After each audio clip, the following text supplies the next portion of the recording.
Pour réaliser la rase, on utilise un mortier traditionnel hydrofuge.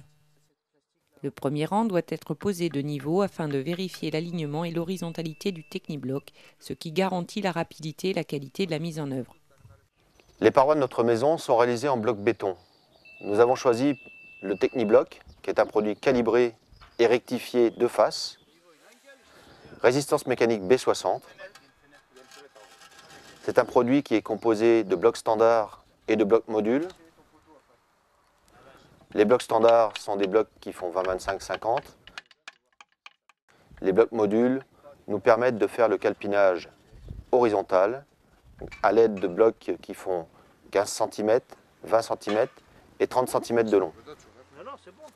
La préparation du mortier-colle Technibloc se réalise à l'aide d'un malaxeur électrique. On rajoute au sac de poudre Technibloc 7 à 9 litres d'eau afin d'obtenir un mélange homogène. Avec un sac, on couvre à peu près 18 mètres carrés de parois. Voilà.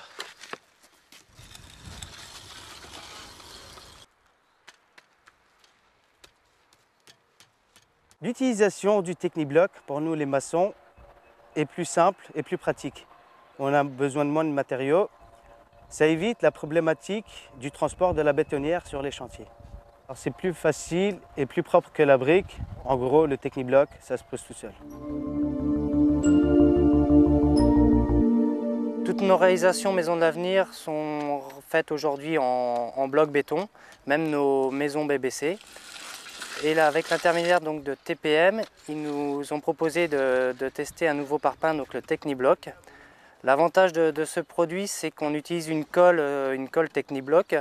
Elle nous permet donc de plus de stocker de sable sur nos chantiers, d'économiser de l'eau et donc d'éviter aussi d'avoir la bétonnière. Et donc au niveau de l'environnement, ça nous permet d'avoir aussi des chantiers très très propres. Et ça nous permet aussi d'avoir des joints beaucoup plus minces et d'éviter donc sur l'enduit de voir apparaître les spectres. L'innovation du Technibloc apporte un gain de temps de plus de 30%, c'est-à-dire plus de 3 mètres carrés de parois posées par heure et par personne. Une fois isolés, les murs auront une résistance thermique de 3,75.